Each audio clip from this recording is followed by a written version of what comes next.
Welcome back to my channel, where elegance meets mystery, and the smallest details reveal the greatest secrets. I am Hercule Poirot, and I believe that every crime, no matter how clever, always leaves behind a trace. With my little grey cells, I observe what others overlook.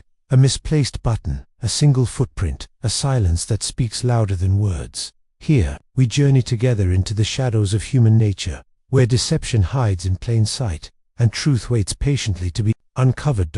So stay close, because in this world of secrets, the game of deduction has only just begun. There is more to this. Chapter 1.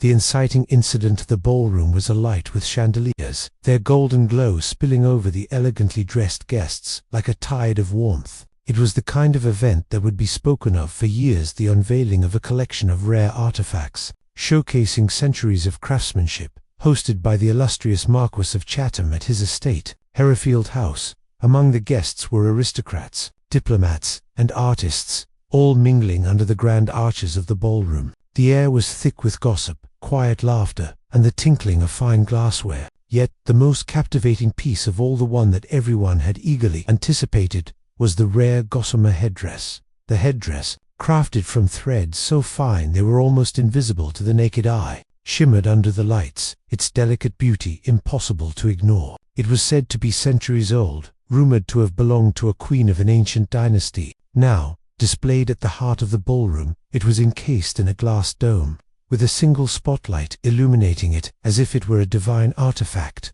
But as the night wore on, the atmosphere shifted. A small commotion near the entrance drew the attention of the guests. The Marquis, usually a figure of calm and dignity, was now visibly shaken. The crowd parted as he hurried toward the center of the room, his face pale and his hands trembling. The chatter fell silent, and everyone instinctively followed his gaze to the glass dome that had housed the Gossamer headdress.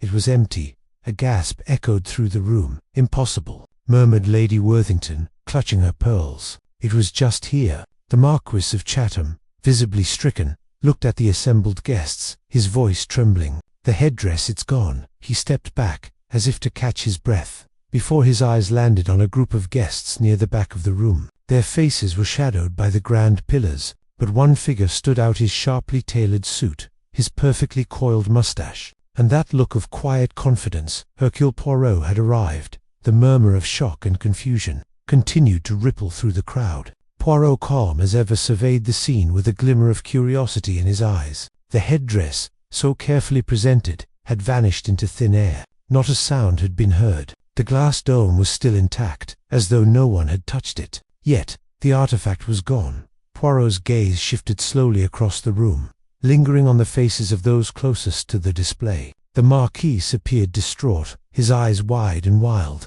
The first to break the silence was Lady Eloise Harding, a woman with sharp, piercing eyes and a reputation for calculating cunning. "I demand that the police be called," she cried. "This is an outrage." "No need for the police," Poirot said smoothly, stepping forward. His voice, though soft, commanded immediate attention. "The crime has already been committed, but there is no need for such panic. Madame, this is not the work of an outsider. No, the culprit is one of us." A collective shudder passed through the crowd, and the Marquis seemed to recoil at Poirot's words. What do you mean?" he stammered. "Simple," Poirot continued, his gaze never wavering from the people before him. "The Gossamer headdress is gone, but it has not been stolen in the traditional manner. No lock was broken, no window opened, and no one heard anything. What remains then is the question of how it was removed and who had the means to do so." The Marquis shook his head. "But the room was locked. We had the only key. There were no signs of anyone leaving. No one entered the room." "Ah, but that is the point," Poirot said, tapping his finger lightly against his chin. "It is not the method of entry that is important. It is the knowledge. You see, someone here must know the inner workings of this estate. They must know the very layout of the house, the places where one might go unnoticed, the moments when no one is watching."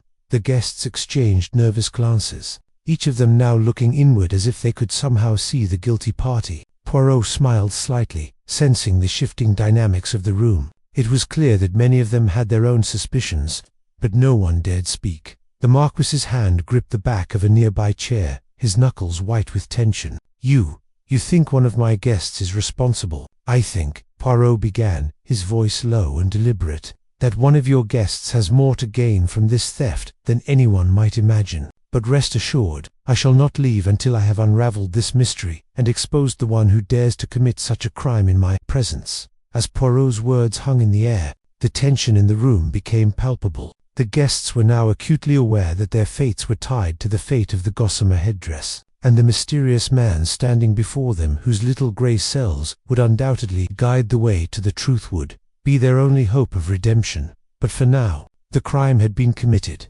and Poirot's investigation would begin. Chapter 2. The first clue. The room was abuzz with whispers, the once elegant atmosphere now replaced with a palpable unease. Poirot stood quietly at the center, his eyes scanning the room as the Marquis stood by his side, still visibly shaken. The guests, though still polite, now wore expressions that betrayed their growing anxiety. Some seemed eager to offer their own thoughts on the theft, while others remained silent, waiting for someone else to take charge. But it was Poirot who had already begun to assert control over the situation. "Please," Poirot said, his tone gentle but firm. "Everyone, do not scatter. We must first examine the scene of the crime, where all the answers lie. Only then shall we proceed." The Marquis nodded in agreement and led the way to the display area, where the glass dome that had once housed the Gossamer Headdress now stood empty, a hollow reminder of what had been taken. Poirot crouched down in front of the display, his keen eyes immediately taking in the He didn't touch anything, but his gaze was sharp, methodical, and precise, as though he were mentally reconstructing the events in an instant. "It seems there are no signs of forced entry," Poirot muttered, more to himself than anyone else. He studied the glass dome closely, noting its pristine condition, undisturbed as if nothing had changed since it had been placed there. There was no broken glass, no scratches on the polished surface, and no fingerprints on the frame. The Marquis, his voice strained, cleared his throat. "Exactly. It's as though the headdress has simply vanished." Poirot nodded slowly, his eyes narrowing as he continued to take in the details. "And yet, monsieur, there are always clues, no matter how small, no matter how well hidden." He gestured toward the pedestal where the headdress had once rested. "The position of this pedestal itself. It is slightly askew." The Marquis, confused, bent down to inspect the base. Poirot's sharp eyes had already spotted an almost imperceptible tilt. "The pedestal has been moved," Poirot confirmed. "It is minor, but it is enough to tell me that someone has been here.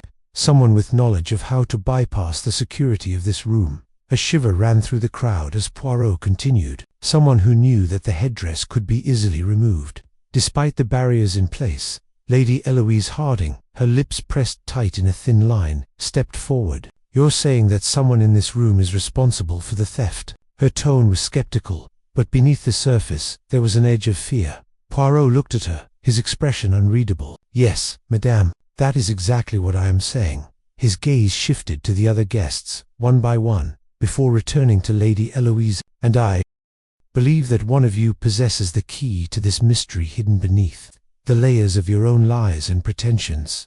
There was an uncomfortable silence as the group processed Poirot's words. The tension in the room had become thick enough to cut with a knife, and it seemed that no one was willing to make eye contact with one another. As Poirot's sharp eyes continued to scan the room, his attention turned to the floor, where something small but significant caught his eye. He bent down and picked up a piece of fabric. It was a tiny scrap, no bigger than the palm of his hand, but it was enough. Poirot held it up to the light, studying the fine weave of the material. His eyes flickered momentarily toward Lady Eloise, who had been standing closest to the pedestal when the headdress had been displayed. "Ah," Poirot murmured, "and here we have a clue, a scrap of material, torn from the headdress itself." The guests gasped, and Lady Eloise's face turned a shade paler. She stepped back, her eyes widening in surprise. I have no idea how that got there," she stammered, raising her hands in an exaggerated gesture of innocence. "I was nowhere near the pedestal."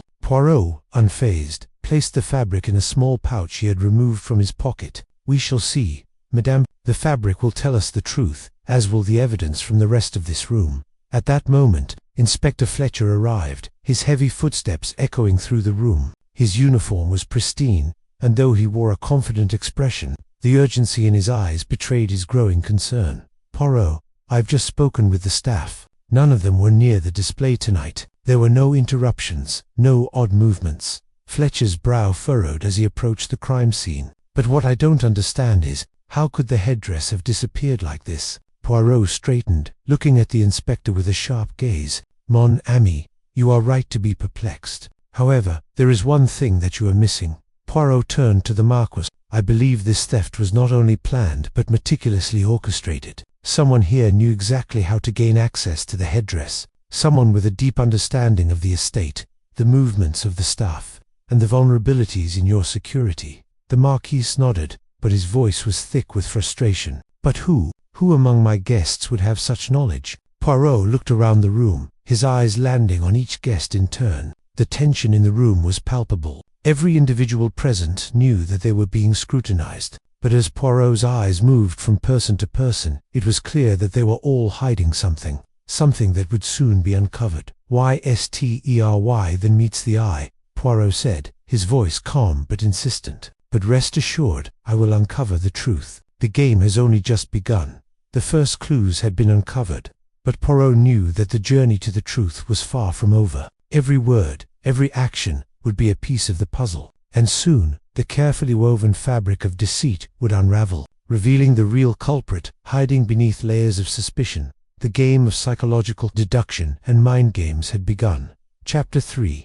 The gathering of suspects. Guests were reluctant to leave the crime scene, the chilling reality of the theft setting in as each person took their place in the nearby drawing room. The fire crackled in the hearth, offering little warmth against the tension that hung in the air. Poirot, still calm and collected, glanced at the Marquis, who had yet to fully regain his composure. The room was filled with anxious murmurs as each guest shifted uncomfortably, casting furtive glances at one another. It was clear that the web of suspicion had already begun to form. Poirot stood, surveying the gathering of suspects. There were 14 of them in total, all present during the unveiling of the headdress. Each one had been in the room when the theft occurred, and each one had their own potential motive. Yet, none of them had yet been accused outright. Poirot's keen eyes darted from face to face, noting the subtle signs of nervousness, the shifting eyes, the twitching fingers. He could almost taste the guilt in the room. But he needed more. He needed to understand the intricate relationships and histories that tied these people together. Lady Eloise Harding, her cheeks flushed, stood near the window, staring into the garden. Her posture was rigid, her hands clasped tightly in front of her, as if trying to suppress the unease bubbling within her. She was well known for her sharp intellect and sharp tongue, but tonight she seemed to be on edge. It was no surprise that her name had surfaced in Poirot's mind as a possible suspect. Her proximity to the display during the event had made her an obvious choice to consider. Lord Cedric Cray, an aging diplomat with a silver mane, stood nearby, his arms crossed over his chest. He had a reputation for being shrewd, yet there was a weariness about him that hinted at a life filled with buried regrets. His eyes darted around the room, avoiding direct eye contact with anyone. Poirot noted this with interest. A man of such experience was unlikely to be rattled without cause. There was something he was hiding, something he wasn't willing to share. Next, Poirot's gaze settled on Catherine Dupont, a young and ambitious socialite known for her beauty and her aspirations. She had arrived at the event with her fiancé, the charming yet enigmatic Adrian Fairchild. Catherine was trying to remain composed, but her fingers were fiddling nervously with a silver bracelet on her wrist. It was as though she were trying to distract herself from the mounting pressure. Catherine had been at the center of the evening's attention, and now, with the theft, she seemed to be a figure wrapped in both innocence and suspicion. Adrian Fairchild, her fiancé, was a man of contradictions. Tall, handsome, and well-spoken, he was a presence in the room that demanded attention. Yet, there was something unsettling about the way he held himself, too perfect, too polished. His gaze occasionally flicked toward Catherine, a touch of possessiveness in his expression. Poirot noted this as well, for it was often the seemingly inconspicuous moments that held the most significant clues.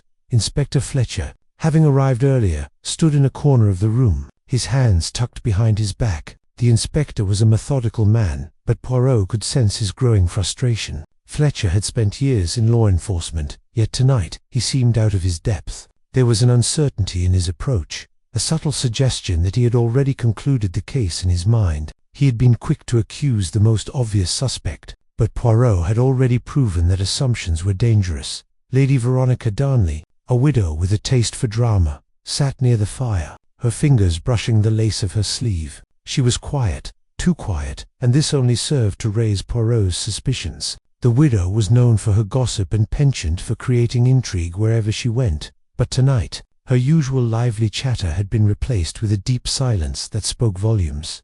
Then there was Dr. Jean-Claude Ekstrom, the family physician. He had a calm and calculated demeanor, his medical knowledge providing him with a certain authority in the room. Poirot knew that many relied on Dr. Ekstrom for his professional opinions, but behind the doctor, as Hippolyte Exterior Poirot suspected there was a hidden agenda. There were hints of something darker, something he had yet to uncover. As Poirot observed the room, his mind raced through the possibilities. Every person had something to hide, some motive to conceal. Each one of them had ties to the Marquis, and each could stand to gain from the headdress's disappearance. Yet Poirot knew better than to jump to conclusions. He had learned over the years that it was not the obvious clues that revealed the truth. It was the quiet contradictions, the moments of hesitation, the tiny details that others overlooked. "Now, we shall begin," Poirot said, breaking the silence that had enveloped the room. His voice was steady and calm, yet it carried an authority that silenced the guests at once. "You all stand accused, in your own ways, but do not fear, for we will get to the truth." The guests exchanged uneasy glances, but none dared to speak. Poirot knew that in moments like these, when suspicion ran high, it was important to give the suspects a chance to settle into the weight of the investigation. He would not rush. He would allow the tension to build, the way one might slowly wind the string of a bow before releasing it. Poirot's first target was Lady Eloise. He stepped toward her, his eyes never leaving hers. "Madame, you were in close proximity to the pedestal when the headdress disappeared, were you not?" Her lips trembled slightly, but she regained her composure quickly. "I was, yes, but I saw nothing. I heard nothing. I have no idea how it was taken." Poirot raised an eyebrow. "Ah, but the fabric, the scrap of material we found near the pedestal. Do you recognize it?" Lady Eloise's eyes widened for a split second before she quickly masked her reaction. Poirot had seen it, a flicker of recognition, but whether it was fear or guilt that flashed across her face, he could not yet say. "I don't know what you mean," she replied, her voice smooth but slightly strained. Poirot inclined his head, his gaze never leaving hers. "Very well, madame, but know this, I will uncover the truth. You all have a role to play in this mystery." With that, he turned to the rest of the guests, his mind already working through the tangled web of motives, alibis, and contradictions. The gathering of suspects had begun, but Poirot's investigation was far from over. Each person in the room was hiding something, and it was up to him to reveal what lay beneath the carefully constructed facades. The game of deception had only just begun. Chapter 4. Poirot arrives there. Room settled into an uneasy silence as Hercule Poirot continued to study the guests, his mind a whirlwind of deductions and possibilities. His keen eye scanned the group once more, noting subtle shifts in posture, the way some guests avoided his gaze, the stiffness in the movements of others. Poirot knew that the truth was buried beneath layers of deception, but to uncover it, he would need to patiently sift through the falsehoods and misdirections. The Marquis of Chatham, still pale, paced back and forth near the fireplace, wringing his hands. His anxiety was palpable, but it was a familiar sight for Poirot. The Marquis had been so concerned with the loss of his precious heirloom, the Gossamer Headdress, that it was hard to say whether he was more disturbed by the crime itself or the effect it would have on his reputation. Poirot's gaze returned to Lady Eloise Harding, still standing near the window, though her posture had softened somewhat. Her earlier agitation had given way to a cool composure, but Poirot saw the flicker of nervousness in her eyes. She was a woman of intelligence and refinement, and yet something about her was not quite as she seemed. Poirot noted it. Lady Eloise was hiding something, and Poirot would need to probe further to expose her role in this mystery. He turned his attention to Lord Cedric Cray, whose arms remained crossed over his chest in a defensive posture.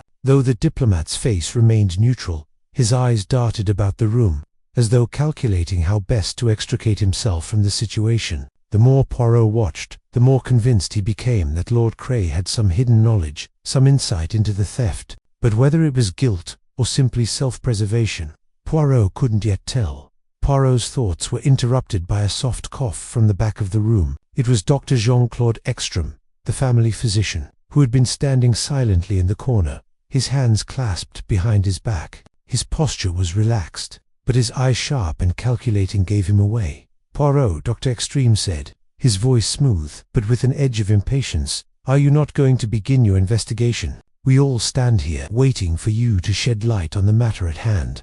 Poirot's lips twitched into a small smile, though it did little to mask the sharpness in his eyes. He nodded slightly in Ekstrom's direction. "Ah, but my friend, you misunderstand. I do not simply jump into conclusions. I wait, I observe. The pieces of this puzzle are scattered, and I will not rush to fit them together until I have every detail in place." Dr. Ekstrom raised an eyebrow, but said nothing more. His confidence was clear, but Poirot knew that the physician's calm demeanor could mask more than just professional restraint. There was something about Dr. Ekstrom's something. Poirot would need to watch closely. The tension in the room grew thicker as Poirot's attention shifted to the others. Catherine Dupont and her fiancé, Adrian Fairchild, were standing close together near the fire, speaking in hushed tones. Catherine, whose beauty was undeniable, seemed far too composed for the situation. Her pale fingers gripped the fabric of her dress tightly, but the rest of her body remained still, betraying no anxiety.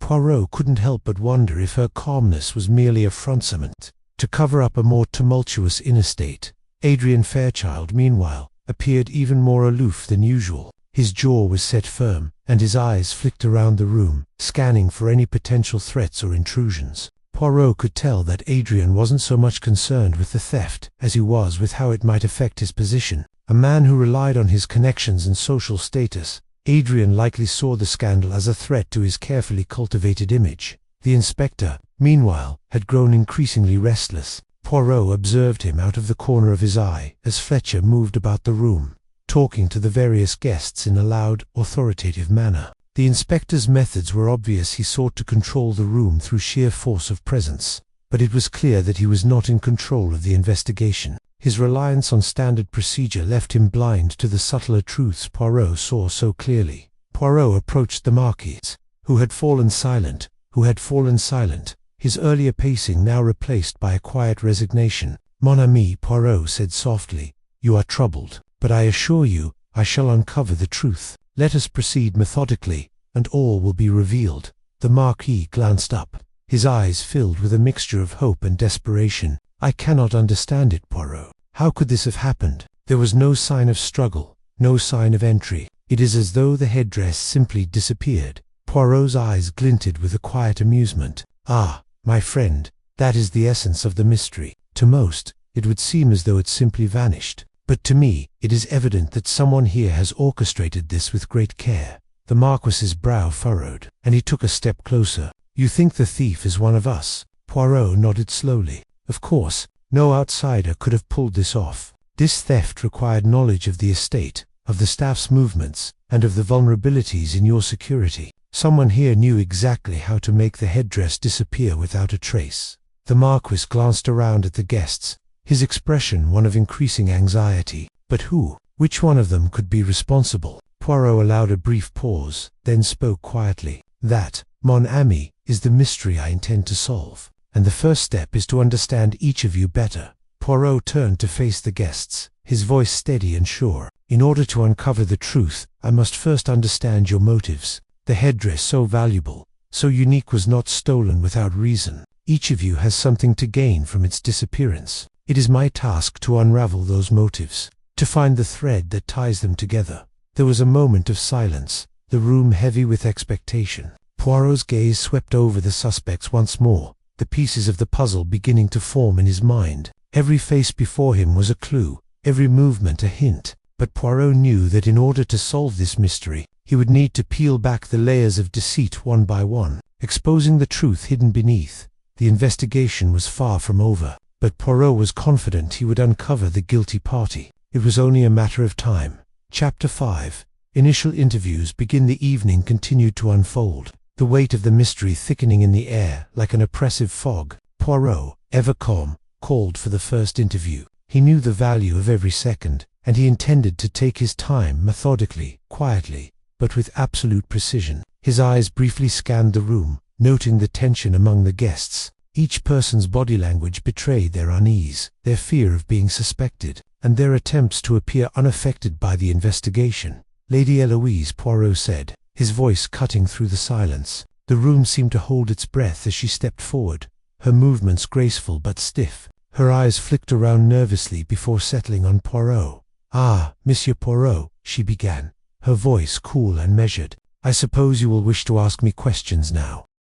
Poirot smiled politely. "Indeed, madame, but not for long. I trust you can provide clarity in this matter. Let us proceed." Lady Eloise's gaze remained steady, but Poirot could sense the underlying tension in her posture. She took a seat across from him, and Poirot wasted no time. "Tell me, madame," Poirot began, his eyes narrowing slightly. "What did you observe during the unveiling of the Gossamer headdress?" Lady Eloise's lips twitched, a faint smile playing at the corners of her mouth. "I observed much, Monsieur Poirot, as anyone would at such a grand affair. The display of the headdress was exquisite, but I saw no disturbances, no signs of anything unusual." Poirot leaned forward slightly, studying her intently. "And what of the people around you? Did any one person appear overly interested in the headdress, perhaps in a way that would raise your suspicion?" Lady Eloise's eyes flickered, though she quickly masked the brief moment of hesitation. "I can't say I saw anything unusual in their behavior.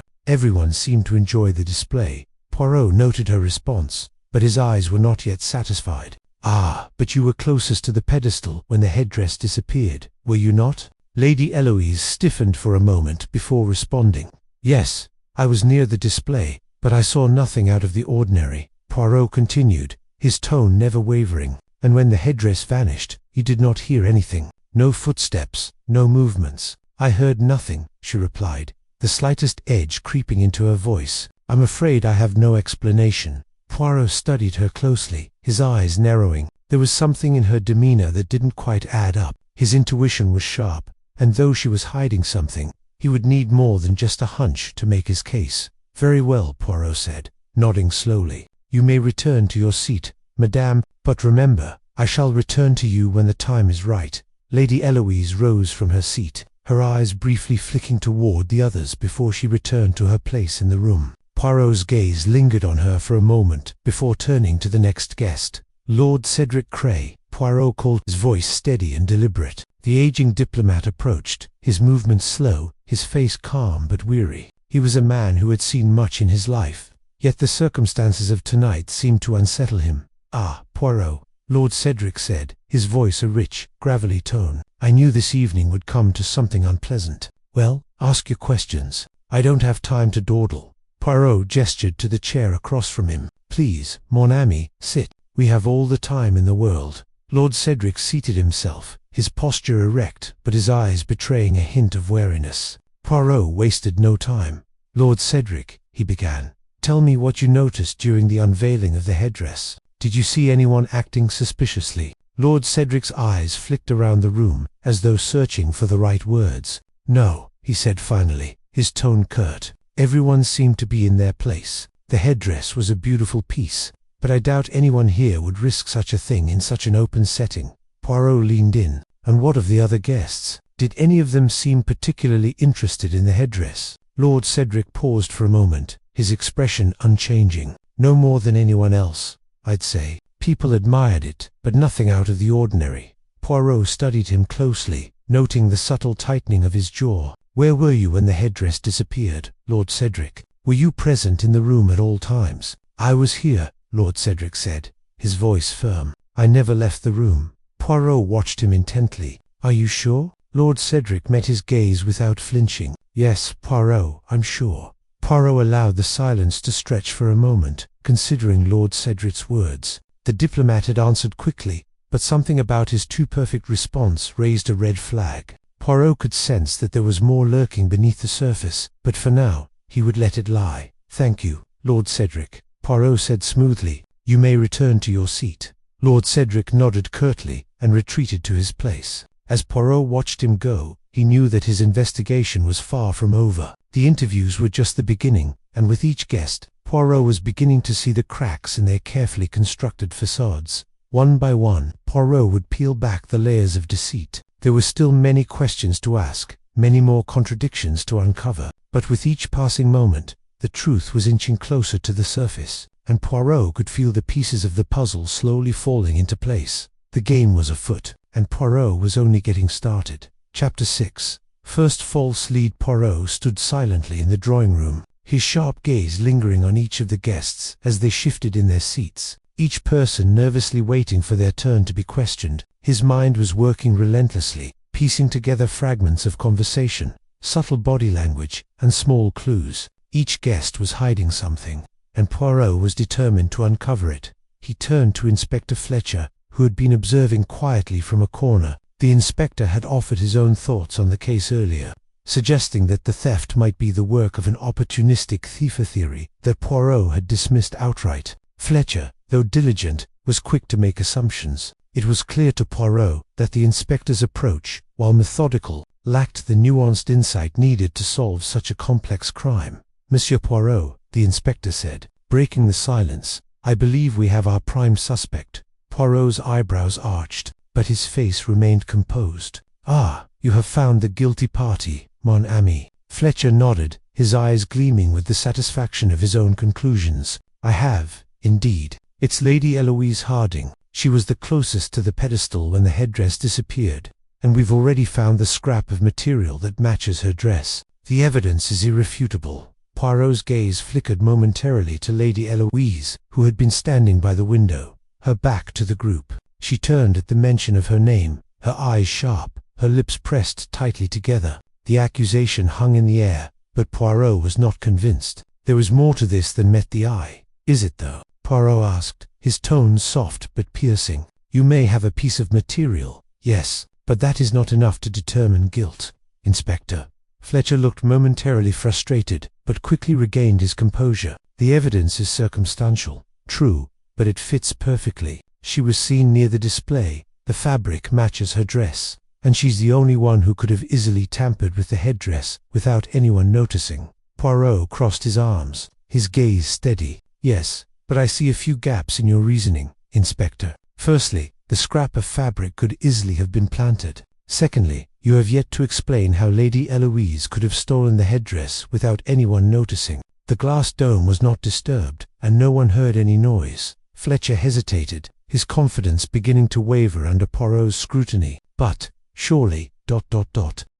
Poirot raised his hand to cut him off. "I will grant you this. Lady Eloise was near the pedestal, and the fabric is indeed a clue. But that is not enough to accuse her outright. You see, Inspector, you have fallen into the trap of seeing the evidence as it is, not as it could be." Lady Eloise had remained silent during this exchange, her face unreadable. She stepped forward now, her composure restored, and addressed Poirot directly. "Monsieur Poirot, you may be right to question the inspector's assumptions, but I assure you, I am not the one responsible for this theft. You must believe me." Poirot studied her for a long moment before nodding slightly. "Madame, I do not dismiss your words lightly. However, I must ask you to remain under scrutiny, as I do with everyone in this room. There are too many questions left unanswered." Lady Eloise, though visibly irritated by the implication, nodded curtly and stepped back. Her pride was evident, but Poirot noted the flicker of fear behind her eyes. She was concerned, yes,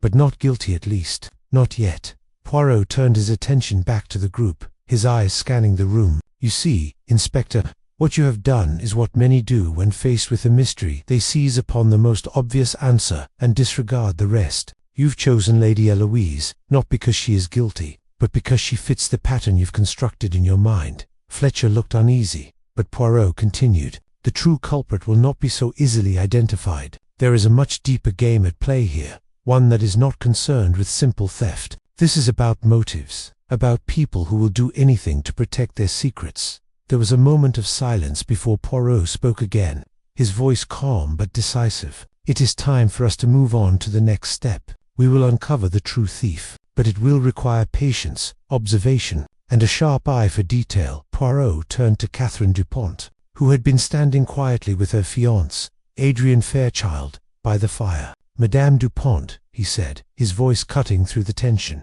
"may I have a moment of your time?" Catherine's eyes flickered nervously as she stepped forward, but she nodded in acknowledgement. "Of course, Monsieur Poirot," she said softly, though there was an underlying wariness in her voice. Poirot observed her closely as she sat down across from him. She appeared calm, but Poirot could see the slight tremor in her hand as she adjusted her dress. There was a subtle vulnerability beneath her poised exterior, and Poirot was keen to explore it. "Tell me, Madame Dupont," Poirot began, his voice steady but probing. "You were at the center of the evening's attention, along with your fiancé, Monsieur Fairchild. But tell me, did you notice anything unusual during the unveiling of the headdress?" Catherine's eyes darted to Adrian before she answered, her gaze briefly softening. "Nothing out of the ordinary," she said, though her voice held a hint of uncertainty. "It was all very grand." Poirot's eyes never left her face. "But something caught your attention, surely? Perhaps someone's behavior, or a detail you might have missed at the time."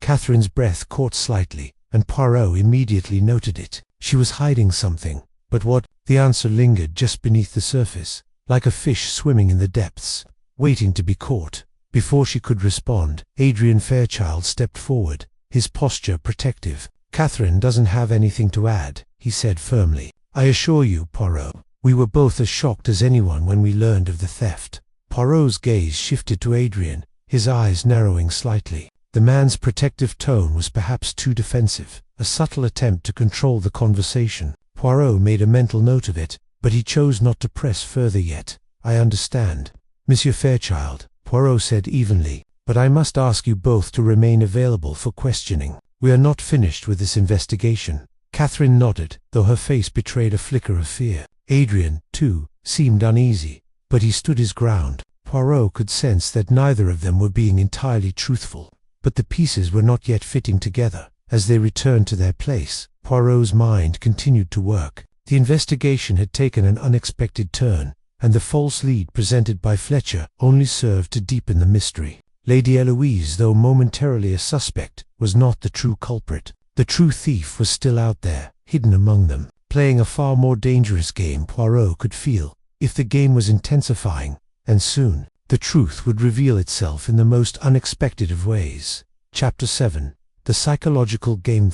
Tension in the room had reached a boiling point, the air heavy with unspoken suspicions and veiled accusations. Poirot, ever composed, could feel the subtle shifts in the dynamics between the guests. Each new interview had peeled back another layer of deception, but they were still far from the truth. It was time for Poirot to play his hand, though subtly, carefully, as only he could. The guests had been questioned individually, and now Poirot was ready to set his trap. The psychological game had begun. He had gathered enough information to know that the true culprit was not acting out of greed, as one might expect from a common thief. No, this was a crime driven by something far more complex: emotions, personal histories, and the need for control. The motives were tangled in webs of relationships, and Poirot intended to unravel them, one strand at a time. Poirot rose from his chair, his movements deliberate, as he addressed the group. "I believe we have all spoken enough for the time being," he began, his voice cutting through the silence. "Now, it is time to test the waters to see who is hiding the truth and who is prepared to reveal it." The room fell silent as Poirot scanned the faces before him. He knew that they were all under pressure, and this pressure would only grow as the investigation progressed. The psychological stakes were rising, and Poirot had already observed the subtle cracks forming in their facades. It was time to push those cracks wider. Poirot's gaze lingered first on Adrian Fairchild, who was standing near the fireplace with Catherine Dupont. His protective stance had not gone unnoticed, and Poirot had already detected a few inconsistencies in his behavior. Adrian was too eager to distance himself from the crime, too insistent that he and Catherine were innocent. It was a classic defense mechanism, one that Poirot had seen many times before. "Monsieur Fairchild," Poirot said, his voice calm but pointed, "I wonder if I might ask you a few more questions. Your involvement in this affair has piqued my interest." Adrian's eyes flickered with a brief flash of irritation, but he quickly masked it with a smile. "Of course, Monsieur, I'm happy to assist in any way I can." Poirot observed his body language closely. Adrian was standing tall, his arms crossed in front of him, sign of defensiveness. It was a subtle clue, but Poirot knew that this was the kind of psychological detail that often revealed more than words ever could. "Tell me," Poirot continued, "how long have you known Lady Eloise Harding?" Adrian's posture shifted slightly, his gaze momentarily drifting toward Lady Eloise, before returning to Poirot. "Lady Eloise and I are old acquaintances. We've known each other for years." "Of course," he replied smoothly. "She's a fixture of London society." Poirot nodded, his eyes never leaving Adrian's face. And yet, when the headdress disappeared, it was Lady Eloise who was the first to be questioned. "Why do you suppose that is?" Adrian's smile remained intact, but his eyes betrayed a flicker of discomfort. "It's only natural to suspect the people closest to the scene, isn't it? I have no reason to believe Eloise was involved in anything untoward." Poirot's lips curled into a small smile. "Ah, but Monsieur Fairchild, there is always more beneath the surface. You see, it is often those who protest the loudest who have the most to hide." The silence in the room deepened as Adrian's expression stiffened. Poirot could see that his words had struck a nerve, but Adrian quickly recovered, his voice now more measured. "I think you're mistaken, Monsieur Poirot. I have nothing to hide." Poirot didn't respond immediately. Instead, watching Adrian closely as the man shifted his weight from one foot to the other, the tension in his posture was palpable, and Poirot knew that he was not yet telling the whole truth. Adrian Fairchild was hiding something, perhaps something to do with the headdress, or perhaps something more personal. But Poirot wasn't ready to confront him directly just yet. He would allow the pressure to build. Let Adrian's own guilt unravel itself. The next moment, Poirot turned to Lady Eloise, her expression still cool, though not without a touch of anxiety in her eyes. She had been quiet during the exchange, but Poirot knew that she was keenly aware of the scrutiny she was under. She had been one of the first to be questioned, and yet there was something in the way she held herself now that suggested she was playing a far more dangerous game than she let on. "Lady Eloise," Poirot said, his voice quiet but pointed, "do you feel that the way this investigation is progressing is fair? Or do you believe that someone here may be misjudging the situation?" She met his gaze evenly, her lips curling slightly. "I have no opinion on the investigation, Monsieur Poirot. I'm merely a guest.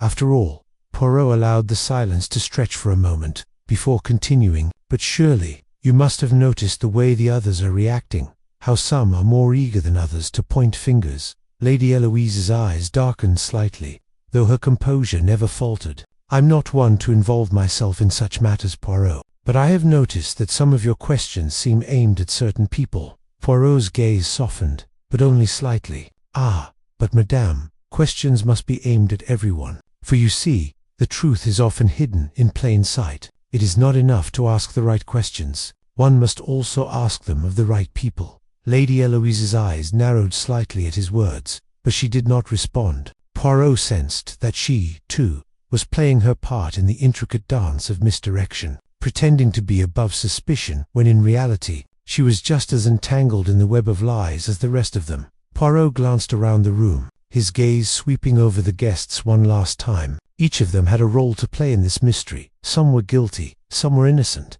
but all had something to hide. As he stood there, poised at the center of the room, Poirot knew that the time for subtlety had passed. The psychological pressure had been applied, and now it was up to the suspects to reveal themselves. "Now, we shall see who cracks under pressure," Poirot said softly, his voice carrying an air of finality. "The game has begun in earnest, and the truth will soon be uncovered." The room fell into a tense silence as Poirot waited, his mind already racing through the possibilities. This was only the beginning. The real challenge would be exposing the guilty party, and Poirot was determined to see it through, no matter how long it took. Chapter 8. A secondary mystery. Though evening's tension had not dissipated. In fact, it had only thickened, like the smoke from the hearth, lingering and suffocating. Poirot, ever the calm center of the storm, had watched carefully as the evening unfolded. The guests were on edge, their nerves fraying with every subtle word and every piercing question. And yet, Poirot knew they had all been playing their parts, some reluctantly, others with great enthusiasm. The psychological game, as Poirot had called it, was progressing, but the real breakthrough had yet to come. Lady Eloise and Adrian Fairchild had been subjects of careful observation, and though their reactions were revealing, Poirot had not yet uncovered enough to make a definitive accusation. His little grey cells were still working, analyzing every word, every gesture, and every motive, just as Poirot had begun to dig deeper into the web of relationships among the guests. A sudden interruption occurred. A sharp cry echoed from the direction of the library, followed by a loud crash. Poirot's head snapped in the direction of the sound. What was that? The question was half-asked, but his eyes already flicked toward the door. "I'll go see," said Inspector Fletcher, but Poirot's hand was already on his arm. "No," mon ami Poirot said, his voice firm but calm. I believe it is best if I investigate this myself. After all, this may be part of the puzzle." Without waiting for a response, Poirot moved swiftly toward the door. The guests in the drawing room exchanged nervous glances, murmurs rising in a wave, but no one followed. The atmosphere was charged with anticipation as Poirot stepped into the corridor, his footsteps soft but deliberate. The house was quiet, save for the faint hum of distant conversation from the others in the drawing room. When Poirot reached the library door, he pushed it open without hesitation, his eyes quickly scanning the room. His gaze landed on a figure standing near the shattered remains of a porcelain vase that had once sat proudly on a side table. Dr. Cloud Ekstrom stood frozen in place, his hands still hovering near the broken vase, a small piece of the porcelain clutched between his fingers. "It was an accident, Poirot," Dr. Ekstrom said quickly, his voice strained. "I knocked it over while reaching for something on the shelf. It was not intentional." Poirot studied the doctor with a keen eye, noting the slight tremor in his hands and the sweat that had beaded on his forehead. "Of course, it was an accident," Poirot replied, his tone measured, "but accidents are often more revealing than one might think." Dr. Ekstrom straightened up, his face reddening. "I assure you, Poirot, there is no mystery here. I was simply distracted by the commotion from the other room. My thoughts were elsewhere." Poirot raised an eyebrow, his gaze never leaving the doctor. "Distracted by what, exactly? The theft of the headdress, perhaps?" Dr. Ekstrom's lips tightened into a thin line, but he said nothing. Poirot stepped closer, his eyes scanning the room for anything out of place. The library was a place of calm, filled with shelves of books and fine furnishings. The shattered vase lay at his feet, the fragments glittering like 1,000 tiny secrets. But it was not the vase that caught Poirot's attention. It was something more subtle. Poirot's gaze shifted to a nearby desk, where a small unopened envelope sat on the edge. It was positioned neatly, yet something about its placement struck Poirot as odd. He picked it up delicately, turning it over to inspect the seal. It was unmarked, the wax smooth and yet the weight of the envelope seemed significant, almost as if it contained something more than just paper. Dr. Ekstrom glanced at the envelope, his eyes widening ever so slightly before he turned away quickly, as though trying to hide his discomfort. Poirot smiled faintly to himself. It seemed the good doctor was not as innocent as he appeared. "Tell me, Dr. Ekstrom," Poirot began, his voice soft but firm. "What is this? Another accident in your midst?" The doctor hesitated for a moment before answering, his voice barely above a whisper. "It's nothing important, just a letter I was about to read." Poirot raised an eyebrow. "A letter you were about to read, or a letter you did not want anyone else to read?" Dr. Ekstrom's mouth opened, but no words came out. His hands clenched at his sides, his knuckles white, as though he was struggling to maintain control. Poirot stepped closer, his eyes narrowing as he studied the doctor's reaction. The man's guilt was evident, and the envelope was the key to understanding what he had been hiding. Poirot held the letter in his hand, and for a brief moment, Dr. Ekstrom's gaze flickered to it once more. The subtle look of panic that flashed across his face was enough for Poirot to know that he had found something significant. "Ah, I see," Poirot said quietly. "This letter is important to you, is it not, Dr. Ekstrom? Perhaps more so than the vase." Dr. Ekstrom's jaw tightened, but he said nothing. Poirot could see the conflict in his eyes. A man caught between self-preservation and the inevitable unraveling of his carefully constructed lies. Poirot slowly placed the letter back on the desk, his fingers brushing the envelope gently. "I will leave this for now," Poirot said, his voice like velvet. "But rest assured, Doctor, I will return to this soon enough. There are many pieces to this puzzle, and I believe we have just uncovered one more." With that, Poirot turned and left the library, Dr. Ekstrom's silent gaze following him. The library was still, save for the faint rustle of Poirot's footsteps as he made his way back to the drawing room. His mind was already piecing together the implications of what he had seen: the letter, the vase, and the doctor's evasiveness. There was more at play here than a simple theft. As Poirot re-entered the drawing room, he caught the eyes of the guests, who had been watching with bated breath. The tension had only deepened, and now Poirot knew that they were all connected by something darker than any of them could have anticipated. The game had changed, and Poirot's path was now clearer than ever. Chapter 9. Hidden Connections. The evening wore on, but the oppressive tension in the room only seemed to grow thicker. The guests, though outwardly composed, had begun to turn on each other in small, subtle ways, furtive glances, sharp words that were quickly buried beneath forced smiles, and whispered conversations when they thought Poirot was not paying attention. The game, as Poirot had anticipated, was becoming more complex with each passing moment, but he had never been one to rush. No, he would let the pieces come together slowly, like a well-crafted tapestry, woven with the smallest of threads. Ever the master of observation, had begun to pick up on patterns in the interactions between the suspects. Lady Eloise Harding and Adrian Fairchild had grown closer in their exchanges, their conversations veiled in innuendo, each word carefully chosen. Lord Cedric Cray, once aloof, had become more agitated, his eyes darting nervously whenever Poirot directed his attention his way, and Dr. Jean-Claude Ekström, the family physician, had remained quietly evasive, his demeanor carefully controlled. But Poirot had seen enough in the brief moments they had shared to know that the doctor was hiding something. It was time to delve deeper into the connections between the guests, to uncover the layers of history that bound them together. Poirot had already seen the faintest hints of tension between some of them, old grudges, hidden debts, and tangled alliances that no one was willing to speak of directly. But Poirot was not one to shy away from difficult truths. He would press them, gently, but firmly, until they cracked open and spilled their secrets. He turned his attention first to Catherine Dupont, whose quiet demeanor had remained unchanged since their last conversation. She had been relatively calm during the investigation, but there was something about her that Poirot could not quite place. The way she seemed to avoid eye contact, the way her fingers twitched slightly when she spoke, these were signs that her mind was elsewhere, that there was something she was not telling him. Poirot approached her slowly, his footsteps soft on the polished floor. "Madame Dupont," he said, his voice smooth, but carrying an edge of curiosity. "I wonder if I might speak with you for a moment."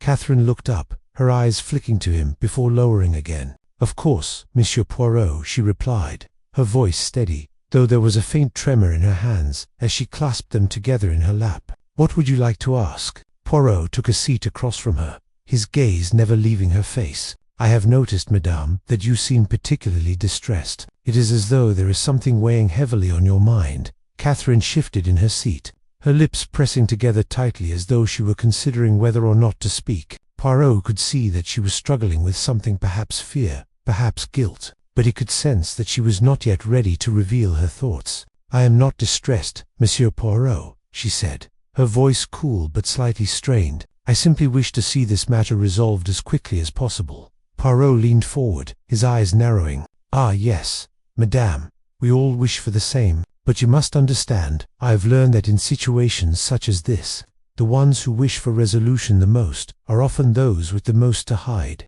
Tell me, madame, were you close to the Marquis? Did you know him well?" Catherine's eyes flickered briefly before she answered. "The Marquis? Not well, no. We have had occasional interactions at social events, but nothing more. Why do you ask?" Poirot smiled gently. "Because I wonder, madame, if there is more between you and the Marquis than you would like to admit. A connection, perhaps, that would give you a motive for the headdress's disappearance." Catherine's breath caught slightly, and Poirot saw the flash of panic in her eyes before she regained her composure. "I assure you, Monsieur Poirot, I have no such motive. I barely know the man." Poirot nodded, his expression unchanged. "Of course, madame, but do not forget every motive, every connection, no matter how small, can have profound consequences. You must be certain of your answers." The silence between them stretched for a moment as Poirot let his words sink in. Catherine finally looked up, meeting his gaze for the first time with a mixture of fear and defiance in her eyes. "I have nothing to hide,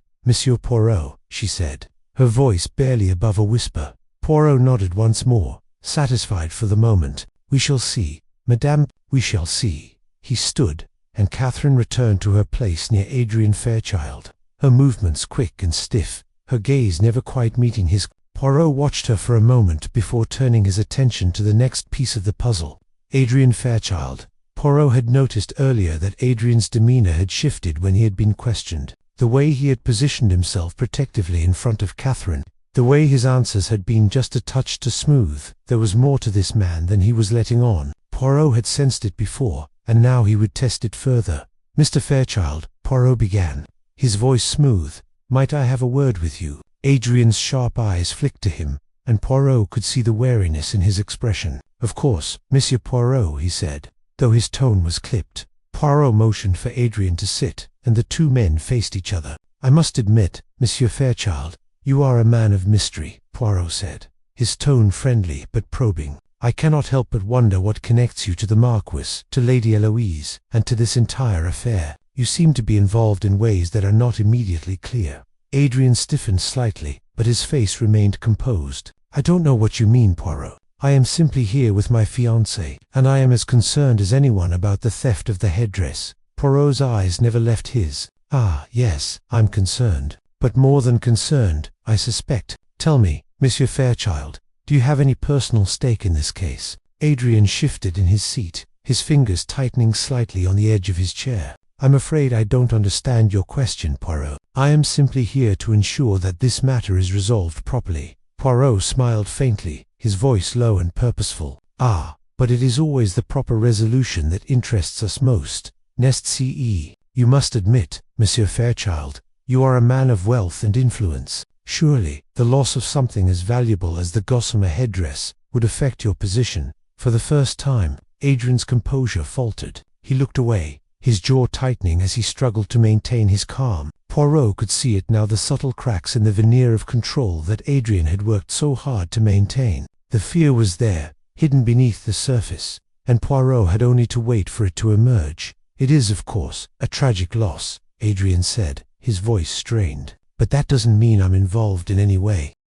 Poirot leaned back in his chair, his fingers steepled in front of him. "Of course not, Monsieur Fairchild. But I wonder, when you are being so careful with your answers, what is it you are hiding?" Adrian's eyes narrowed, but he said nothing. Poirot had already moved on, his mind piecing together the intricate web of relationships, motives, and lies. The connections between these people were becoming clearer with each passing moment, and Poirot knew that the truth was now within reach. The game was not over, it had only just begun.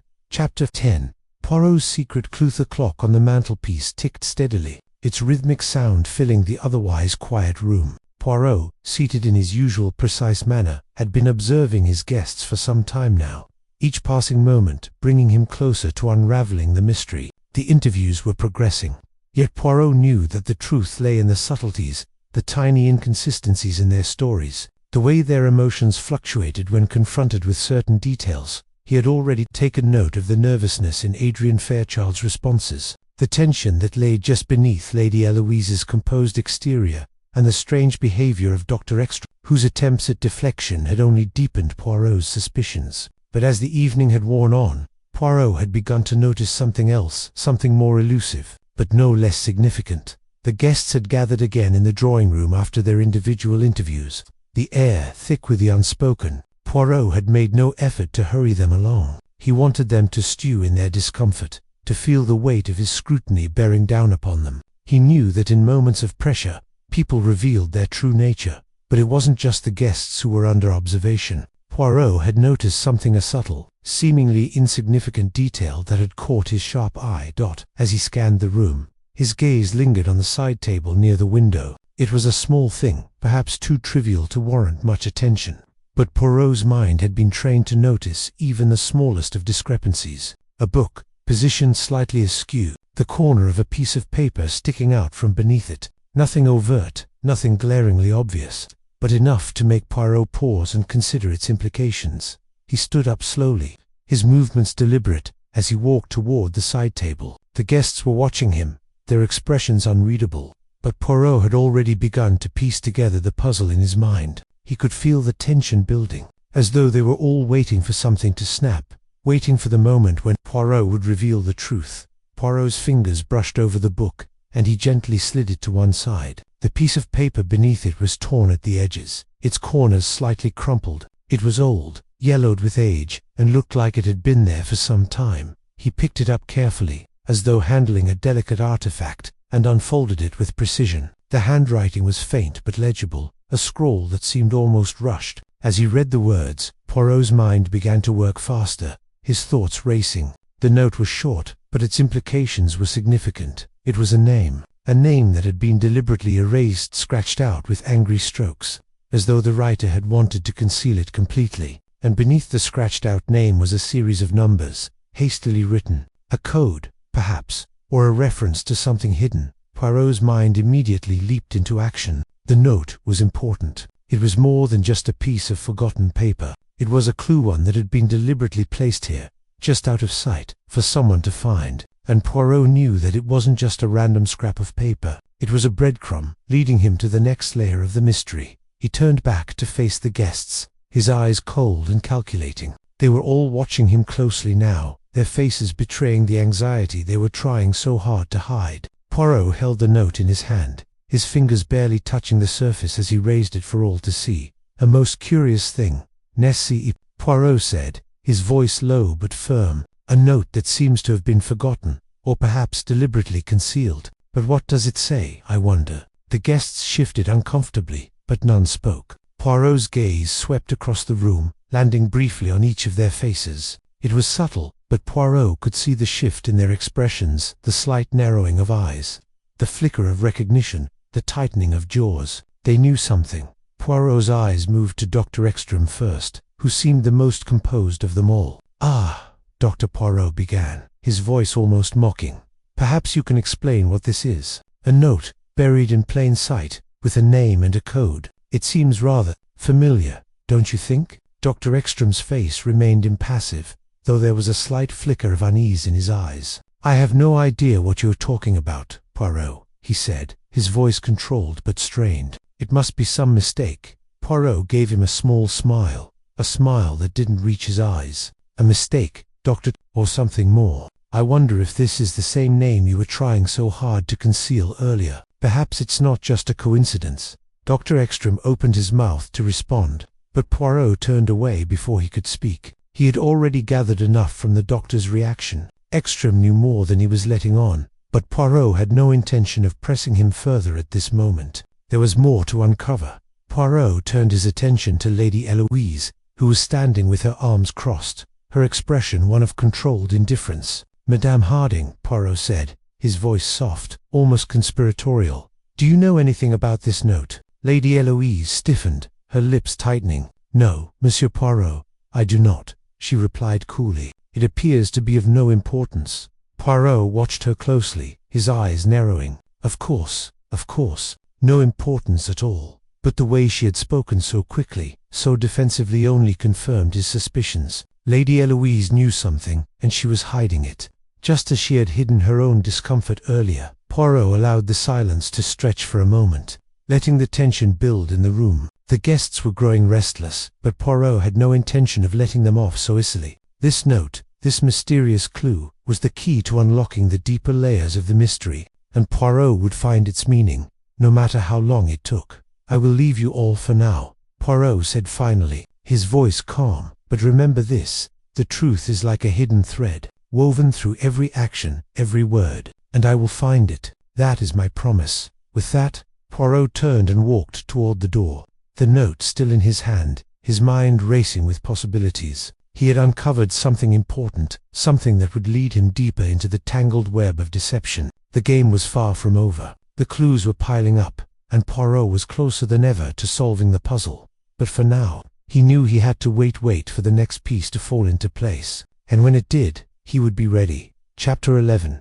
Tensions rise. Poirot had returned to the drawing room, his mind worry with the discovery of the note. The numbers and the name, both so carefully concealed, were now inextricably tied to the mystery of the missing headdress. It was clear to him that someone in the room had been trying to hide something far more significant than a simple theft. The question was, who and why? The guests, sensing Poirot's intent focus, had become more subdued in his presence. They knew that the detective's sharp mind had caught something, and now the atmosphere in the room felt different. It was as if the walls themselves were closing in, pressing on each guest, tightening the bonds of suspicion that Poirot had been weaving so carefully. Poirot took his seat at the center of the room, his posture impeccably straight. His gaze flicked across the faces of the guests, observing their movements, their expressions, the way they interacted with one another. Every detail was significant. His mind was already piecing together the clues, but he needed to see more. He needed to push the guests,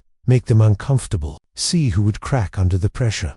"Mon ami," Poirot said softly, his eyes settling on the Marquis of Chatham, who was sitting near the fireplace, his face drawn with concern. I have been thinking about the matter further. It seems to me that we are dealing with something much larger than a simple theft. The Gossamer Headdress is valuable, yes, but it holds far more significance than mere monetary worth. The Marquis looked up at Poirot, his eyes weary, but still filled with that old sense of aristocratic dignity. "I have told you all I know, Poirot," he replied, his voice tinged with frustration. "I cannot understand why anyone would want to steal such a thing, especially when it was being kept in plain view." Poirot's eyes softened, but his expression remained steady. "Ah, but that is the trick, mon ami. The headdress was indeed kept in plain view, but its true value lies not in what it is worth, but in what it represents." The Marquis frowned, a deep crease forming between his brows. "What do you mean, Poirot?" Poirot's eyes flickered toward the others in the room. "I believe that someone here is hiding more than just their actions. I think someone here has a deep personal stake in the headdress, something far more intricate than mere greed or desire for status. There are connections at play that go beyond wealth." The Marquis seemed to consider this for a moment, his lips tightening. "You're suggesting someone is trying to manipulate the situation for their own gain?" Poirot nodded, his gaze turning cold. "Indeed, the key lies not in the headdress itself, but in the connections between the people in this room. The relationships, old debts, long-held grudges, and even hidden desires, all of these things are tied to the theft, and I believe the true motive will only be revealed when we uncover what these connections are." The guests shifted uncomfortably, their eyes darting around the room as though seeking reassurance or trying to avoid being noticed. Poirot saw the small, subtle signs, the tightening of lips, the avoidance of eye contact, the faint flicker of unease in their expressions. It was clear to him that the pressure was mounting, but none of them were ready to confess. Poirot's gaze shifted to Lady Eloise Harding, who had been unusually quiet since her last interview. She sat at the far side of the room, her face an unreadable mask, though the tension in her posture was unmistakable. She was a woman used to control, to power, and yet, something about her now seemed fragile, as though the layers she had so carefully constructed were beginning to crack. "Lady Eloise," Poirot began, his voice calm and measured, "tell me, do you believe that the headdress was the true object of interest in this case?" Lady Eloise's eyes flickered toward him, and for a brief moment, Poirot saw the faintest tremor in her hands, as though she were fighting to keep her composure. "What do you mean, Monsieur Poirot?" she asked, her voice steady but laced with an underlying tension. Poirot leaned forward slightly, his gaze never leaving hers. "I believe the headdress was only a means to an end. There is something else at play here, something far more personal. The question is not what was stolen, but why it was stolen." Lady Eloise swallowed, her lips tightening into a thin line. "I don't know what you are suggesting, Poirot. You've already accused me once of having something to do with this crime, but I assure you, I had no part in it." Poirot's eyes softened slightly, though his voice remained unwavering. "Madame, I do not accuse, I observe, and what I observe tells me that you are not being entirely truthful with me. There is a connection between you and the Marquis, but it is not a mere acquaintance, is it?" Lady Eloise's eyes narrowed, and she stood abruptly, her chair scraping harshly against the floor. "That is enough, Poirot. I have told you everything I know. You have no right to pry into my past, or to suggest that I have any ulterior motives." Poirot remained seated, his expression calm but focused. "I am not prying, madame. I am merely asking questions. But I see now that you are uncomfortable with the direction in which my questions are leading, and that, too, is a clue." Lady Eloise's face flushed with anger, but she said nothing more. She turned away, walking to the far side of the room where she stood near the window, her back to the group. Poirot knew that he had struck a nerve, but he also knew that Lady Eloise was not yet ready to reveal the truth. She was a woman who valued control above all else, and the fact that she had lost it in the face of his questions spoke volumes. As Poirot observed her, his mind continued to churn. The connections between these people were deeper than he had initially realized, but even now, he could see how carefully they all danced around the truth. Each of them had a motive, and each of them was hiding something, but who was the one truly behind the theft? The tension in the room was unbearable, and Poirot could feel the walls closing in. He needed to dig deeper, to press harder, but for now, he would bide his time. The next move had to be carefully calculated. The game was still unfolding, and Poirot was waiting for just the right moment to make his final play. With a small sigh, Poirot stood up, his mind still racing. "We shall meet again tomorrow," he said, his voice ringing out in the stillness. and we will see what truths are left to reveal." The room remained silent, each guest caught in the web of suspicion Poirot had so expertly woven. The game had changed, and Poirot was closer than ever to the truth. But the path ahead was still fraught with peril. He would need to tread carefully, and soon he would uncover everything.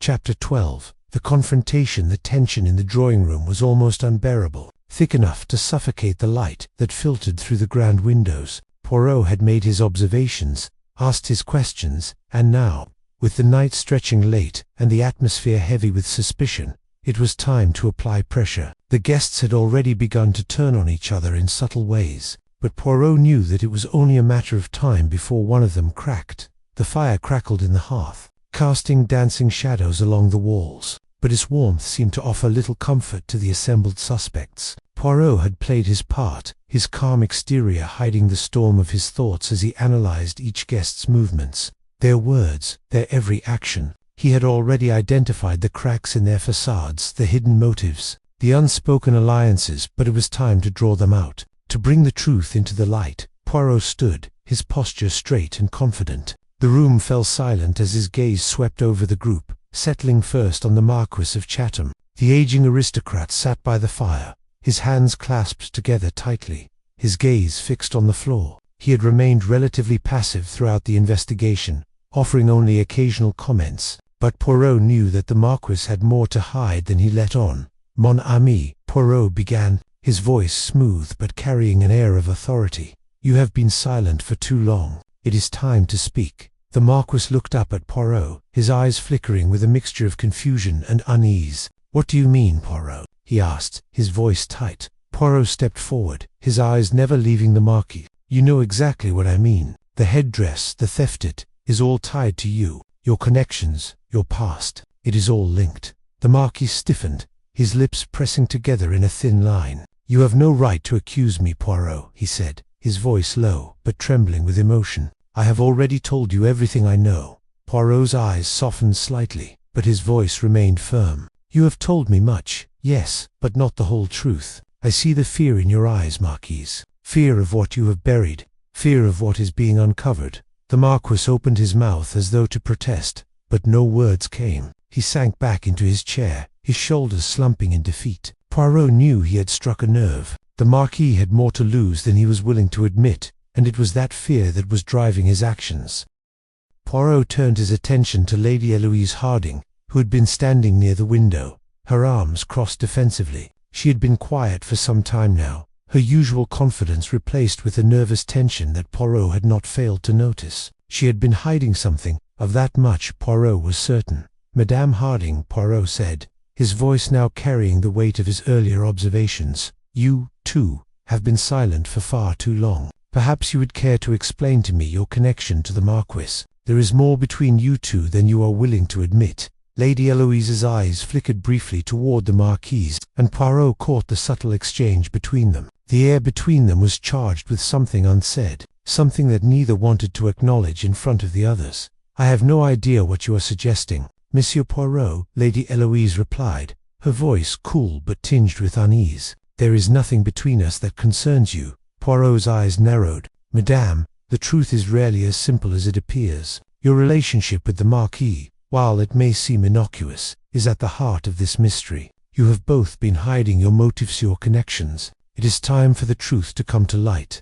Lady Eloise bristled, her face flushing with anger. "I have nothing to hide. I am not the one with secrets." Poirot turned away from her, his gaze sweeping across the room, his mind racing as he pieced the puzzle together. The connections were becoming clearer. Lady Eloise, the Marquis, Adrian Fairchild, even Dr. Extreme, all of them had something to gain from the theft of the headdress, and all of them had motives that went beyond mere financial desire. "Madame Harding," Poirot said, his voice quiet but firm, "the headdress was not the only thing stolen that night. There are other secrets that each of you has tried so hard to protect. It is time to face the truth." The room fell silent once again, the weight of Poirot's words hanging in the air like an impending storm. The guests seemed to shrink back into themselves, their eyes darting nervously as they tried to make sense of what Poirot had just revealed. The game was no longer just about the headdress, it was about the carefully guarded secrets that each person in the room was desperate to keep hidden. Poirot's eyes lingered on Adrian Fairchild, who had been unusually quiet during the exchange. The young man had been protective of Catherine Dupont, and Poirot had already noticed the tension between them. There was more to their relationship than met the eye, and Poirot was certain that Adrian held the key to unraveling the mystery. "Monsieur Fairchild," Poirot said, his voice carrying a note of finality, "I believe it is your turn to speak. You have been the most evasive of all, and I am convinced that you hold the final piece of the puzzle." Adrian's eyes flickered, and Poirot caught the briefest hint of panic in his gaze. The young man had been on edge throughout the evening, but now Poirot could see that the pressure was beginning to take its toll. "I have nothing to say." "Poirot," Adrian said, his voice tight, "I am not involved in this. I don't know anything about the headdress." Poirot's eyes narrowed, his gaze piercing. "Ah, but you do know something, Monsieur Fairchild. You know more than you are willing to admit. Perhaps it is time to tell us all what you are hiding." Adrian's jaw clenched, and for a moment Poirot saw the young man's composure falter. But then, as quickly as it had appeared, the crack was gone, and Adrian's face was once again a mask of indifference. "I told you," Adrian said coldly. "I have nothing to hide." Poirot allowed the silence to stretch, his eyes never leaving Adrian's face. The young man was hiding something. Poirot could feel it, like a thread pulling at the edge of his mind. The time for subtlety was over. The confrontation had begun in earnest, and Poirot knew that the final truths were within his grasp. The game was reaching its climax, and soon all would be revealed. But for now, Poirot would wait. Patience, after all, was his greatest weapon. Chapter 13. A desperate attempt to escape. Silence that followed Poirot's confrontation with Adrian Fairchild was thick and oppressive. Every eye in the room was fixed on the young man, who stood motionless, his jaw clenched in a tight mask of defiance. The pressure was mounting, and the air was filled with the subtle crackle of tension, as though the very walls of the room were holding their breath, waiting for something to snap. Poirot, standing at the center of it all, could feel the weight of the moment settling over the guests like a shroud. The time for subtlety had passed. It was no longer enough to observe. Now Poirot needed to force the truth from them, piece by piece. Adrian's refusal to speak was an act of defiance, but Poirot knew it was more than that. The young man was trying to maintain control, to hold on to the carefully constructed facade of indifference he had built around himself. But Poirot had seen the cracks in that facade, and had noticed the fleeting moments of panic that betrayed him. Adrian was hiding something, and Poirot was determined to uncover it, whether the young man wanted to confess or not. But as Poirot's gaze lingered on Adrian, something unexpected happened. The tension in the room reached a breaking point. Adrian's eyes flickered, and before Poirot could react, the young man suddenly turned and made a swift movement toward the door. The guests gasped in shock as Adrian's figure darted across the room, his face tight with a mixture of anger and fear. He was heading for the door, heading for the only exit that led to the back of the estate. It was clear to Poirot now. Adrian was trying to flee, trying to escape the mounting pressure of the investigation. It was a move born of desperation, the last act of a man who had reached the limit of his ability to maintain control. Poirot was already moving, his sharp mind calculating the next steps, even as his body responded to the situation. He knew exactly what would happen if Adrian made it to the door. There would be no escape for him, not while Poirot was present. With a single, deliberate motion, Poirot stepped forward, blocking Adrian's path. Before the young man could reach the door, Adrian froze for a moment, his eyes flashing with panic. "Let me go, Poirot," he snapped, his voice harsh with frustration. "I'm not the one you're looking for." Poirot's gaze was calm, unyielding. "Monsieur Fairchild," he said, his voice low and controlled, "it is not for you to decide who I am looking for. The truth is already in motion. There is no escape for you now."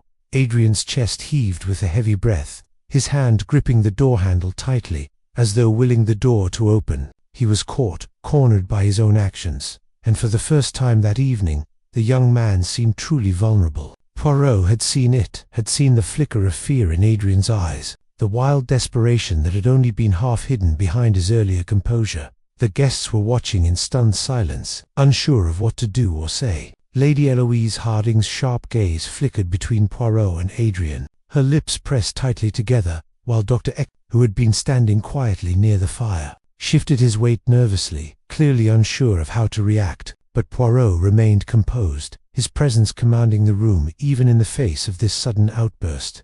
Adrian Poirot said again, his voice steady but firm. "There is no reason to flee. You have nowhere to go. You are already caught in this web, whether you choose to admit it or not." For a brief moment, Adrian's expression faltered. His fingers released the door handle, and he stepped back, his body sagging slightly as though he had given up. Poirot could see the weight of the situation settling on him. The young man's attempt to escape had been a final, desperate effort to preserve his carefully constructed life, but now it was clear he was running out of options. "Poirot," Adrian said, his voice quiet, almost pleading now. I didn't mean for any of this to happen, but I had to do something. I had no choice." Poirot studied him for a moment, his expression inscrutable. "And what exactly was it that you had to do, Monsieur Fairchild? What was it that you thought you could hide from us?"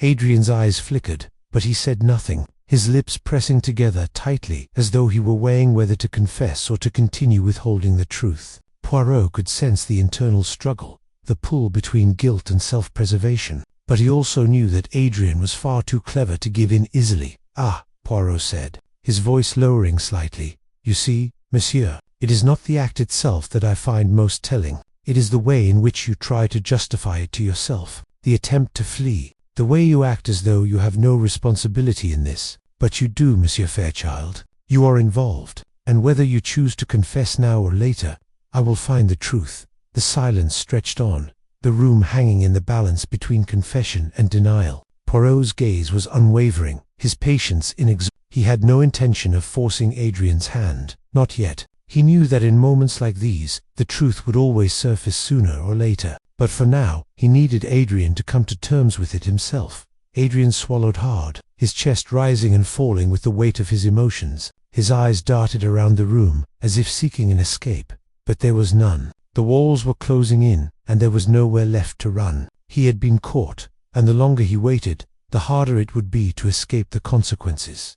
I did it," Adrian finally said, his voice small, almost a whisper. "I took the headdress. I thought I could sell it, get out of this mess that I'd made. But I didn't think it would spiral out of control like this. I never meant for anyone to get hurt." Poirot's expression softened, but his voice remained firm. "Monsieur Fairchild, it is never about what you intend. It is about the consequences of your actions. The damage has been done, and now it is time to face the truth." Adrian's shoulders slumped in defeat, and for the first time that evening, he seemed truly broken. The facade had crumbled, and the truth was now laid bare for all to see. Poirot turned to the others in the room, his gaze sweeping across the guests, who were now visibly relieved that the tension had finally broken. The game had reached its end, and the pieces were falling into place. The mystery of the Gossamer headdress had been solved, but Poirot knew that there were still questions to answer, still a deeper understanding to be gained. For now, however, the first step had been taken. "The truth has been revealed," Poirot said, his voice calm and final, "and justice will be served." The room was still, but in the silence, Poirot knew the story was far from finished. The consequences were yet to come, but for now, the game had ended. Chapter 14. The final piece falls into place. The room had descended into a stillness that was almost tangible, a heavy quiet hanging in the air after Adrian's confession. His shoulders remained slumped, his body seemingly deflated by the weight of his own guilt. The others watched, but no one spoke. It was as though the tension that had held them all in its grip for so long had finally been released, leaving only a lingering sense of disbelief in its wake. Adrian Fairchild, once the calm and composed figure at the center of this mystery, was now a broken man. But Poirot's mind was already working, dissecting the confession and seeking the last pieces of the puzzle. Ever the patient observer, allowed the silence to stretch for a moment longer, watching as Adrian's hands trembled slightly, his gaze unfocused. The young man was clearly overwhelmed by the consequences of his actions, and Poirot could see the internal struggle still raging within him. But the truth had come, and with it, the beginning of the end. "Do not misunderstand me, Monsieur Fairchild," Poirot said quietly, breaking the silence. "I do not wish to make this moment harder for you, but you must understand, the theft of the headdress was but one piece of a much larger story. You have provided me with the answer to the question I posed from the very beginning." Adrian's head jerked up, his eyes wide. "What do you mean?" I don't understand." Poirot allowed a small smile to curl at the corners of his lips. "Ah, but of course, you do not. You see, Monsieur Fairchild, it was never just about the headdress. You believed it was, didn't you? But I knew, from the very beginning, that the headdress was only a part of the larger web you had woven." He paused, allowing his words to sink in, before continuing. "The headdress was not the only thing at stake. It was the relationships between you all, the ties that bound you together, that truly mattered." Adrian blinked, as though the weight of the words had not fully registered. "But I didn't." Poirot held up a hand to silence him, his gaze unwavering. "You did not see it, but I did. You, Monsieur Fairchild, were caught in a web of your own making. You thought you could escape it, but you cannot escape the truth. And now that the headdress is returned, there is more for you to answer for." Adrian's face paled, and he sank into the chair behind him, his body stiff with the realization of his failure. The others watched in silence, though some looked away, as though the weight of his actions was too much to bear. Poirot could feel the shift in the room. The moment of truth had passed, but the consequences were far from over. With a deep breath, Poirot turned to the rest of the group, his eyes moving over each of them in turn. "Now, we must speak of the others," he said, his voice firm but calm. "Though we have solved the mystery of the headdress, we cannot ignore the connections that bind you all. You have all played your part in this story, whether you wish to admit it or not. You may try to distance yourselves from the truth, but it is still there, woven into the fabric of your relationships." Poirot's eyes lingered on each person, watching their reactions closely. Lady Eloise shifted uncomfortably in her seat, her hands clasped tightly together.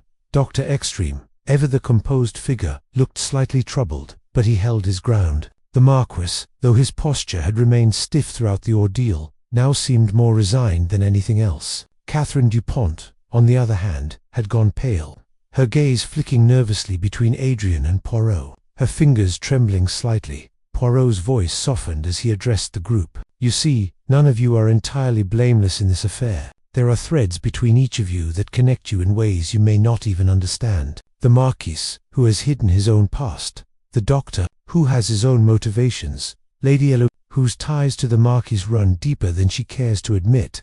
And of course, the young couple, whose ambitions have led them down a dangerous path." Lady Eloise's eyes flashed, her calm composure cracking for a moment. "You cannot accuse us all," she said, her voice sharp. "What are you insinuating, Poirot? This is absurd." Poirot's eyes locked onto hers, his expression calm but resolute. "I am not accusing anyone, madame. I am simply stating the facts. The connections that have been forged between you all are not as simple as you wish them to be. They have created a situation in which someone, at some point, decided to act, whether out of fear, greed, or a sense of desperation, and that act led to the theft of the headdress." There was a brief moment of silence before the Marquis finally spoke, his voice low and weary. "You speak of connections, but I do not see how this implicates us all. I understand what you're saying about Adrian, but the rest of us are innocent." Poirot studied him closely, his gaze piercing. "Ah, but that is the crux of the matter, isn't it? You believe yourself to be innocent. But I wonder, Marquis, if you are truly as innocent as you claim. You have kept secrets, after all, and where there are secrets, there is always the potential for someone to exploit them." The Marquis' face hardened, but Poirot had already turned his attention to the others. He could feel the walls closing in, the room tightening around the group. They had all been hiding something, whether they realized it or not. Poirot's voice softened again as he spoke, his words almost like a whispered confession. "The headdress was but the first piece. The rest of you, your motives, your secrets, are just as important to this story as the theft itself, and I will uncover them, just as I have uncovered Adrian's guilt." The room fell silent once again, but the air had changed. The game was nearing its conclusion, and Poirot knew that the final pieces of the puzzle were within reach. Soon, everything would be laid bare, and the truth would be impossible to deny. The only question that remained was how each of them would face the consequences of their actions. The final piece had fallen into place. Chapter 15. The final gathering. The night had stretched on for what felt like hours, the room's atmosphere thick with the weight of the confessions, the revelations, and the many unsaid words. Poirot had already gathered the pieces of the puzzles. More seemingly insignificant details had connected, each clue pulling him closer to the truth. Yet, despite all the progress, the last layer of mystery remained. There were still questions that needed answering, and the time had come to confront them. The guests, though no longer openly hostile toward each other, wore expressions of discomfort, their eyes shifting uneasily between Poirot and one another. Each of them had been implicated in some way, and none of them knew who would be the next to crack. It was clear to Poirot that the walls were closing in. Some of them were ready to reveal their secrets, while others would hold on to them as long as they could. But Poirot would give them no choice. The time for quiet observations was over. Now, the final act would unfold. Poirot had summoned them all back into the drawing room, knowing that this moment, the moment of truth, would be the turning point. He stood at the center of the room, his back straight, his hands clasped in front of him, his eyes scanning the group before him. Each person in the room had been carefully considered, each one playing their part in the intricate web that Poirot had slowly unraveled. Now, he would take the final step, the one that would reveal the true culprit. "Mon ami," Poirot began, his voice firm, "we have come to the end of this investigation. You have all been part of this puzzle, and it is now time to put the final pieces together." The room fell silent as the guests turned their attention to him. The Marquis of Chatham, who had been unusually quiet since Adrian's confession, glanced nervously at Lady Eloise, his posture tense. Adrian Fairchild, though still visibly shaken by his own admission, stood close to Catherine Dupont, his hand gripping hers tightly. Lady Eloise seemed more composed than she had been earlier, though the slight tremor in her hand suggested otherwise. Dr. Ekstrom remained as stoic as ever, but Poirot could sense the quiet anxiety beneath his calm exterior. Poirot allowed the silence to linger for a moment before continuing. "We have learned much this evening. We know that Monsieur Fairchild took the headdress, but we also know that there is more to this story. There are connections between all of you, connections that have influenced the events that have unfolded here tonight. But the truth is now within reach, and I will reveal it." He paused, his eyes moving from face to face, watching their reactions closely. Poirot could see the flicker of tension in their eyes, the fear that they had been harboring finally breaking through. They knew that the time had come. Poirot took a deep breath, then spoke again, his voice quieter, but just as firm. "It is not enough to simply uncover the thief. The motives behind the theft, the relationships that have been built between you all, must also be understood. And once that is done, we can finally see the full picture." Lady Eloise's gaze flickered nervously, but she said nothing. She had not yet spoken of her relationship with the Marquise, and Poirot knew that it was time for her to confront that unspoken truth. "Madame Harding," Poirot said, his voice laced with a quiet command, "you have been the most guarded of all. You were the first to be questioned, and yet you have said little of the connections you share with the Marquis. The truth of your relationship has remained hidden, but it is time to reveal it." Lady Eloise stiffened, her eyes narrowing as she met Poirot's gaze. "I have no relationship with him that concerns you," she said, her voice sharp. "You have no right to pry into my private affairs." Poirot raised an eyebrow, his expression unreadable. "Ah, but madame, you misunderstand. This is not about your personal life, it is about your role in this mystery. You and the Marquise are tied together in ways that you have yet to admit." Lady Eloise's jaw tightened, but she remained silent. Poirot could see the conflict in her eyes, the struggle between wanting to maintain her dignity and the undeniable pressure of the truth weighing on her. The Marquis Poirot continued, his eyes, moving to the elderly nobleman, "has been hiding something. You both have been hiding something. I believe that your relationship, whatever it may be, has influenced the events that have led to the theft of the headdress." The Marquis shifted in his chair, his face flushed with discomfort. "I have no idea what you are insinuating, Poirot," he muttered. "Lady Eloise and I have no connection beyond the occasional social engagement. She is a guest in my house, and that is all."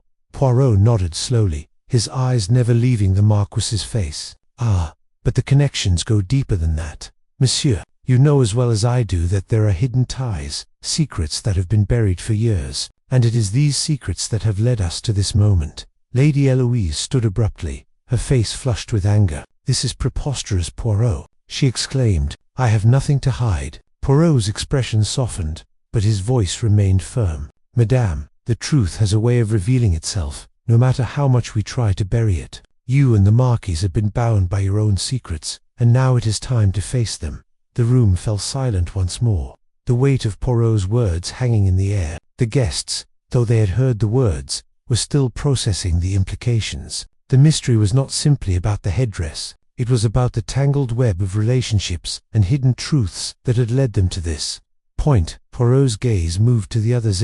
Catherine, Dr. Extreme, all of them had been complicit in their own way. Each of them had their own secrets, their own motives, and it was these that had driven the events of the night. I will not let this rest, Poirot said softly, his eyes sweeping across the group. The truth will be known, and when it is, justice will be served. He turned away, his mind already racing with the possibilities. The final piece was almost in place. The game was nearing its conclusion, and Poirot was determined to bring it to its inevitable end.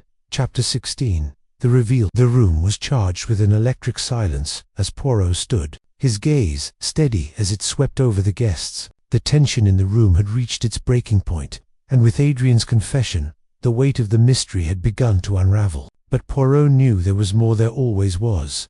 Now we must face the truth, Poirot said softly, his voice cutting through the stillness. He let the words settle before continuing, his gaze shifting between Lady Eloise and the Marquise. It is not only the headdress that matters, but the ties between you all. Each of you is connected by something deeper than the theft itself.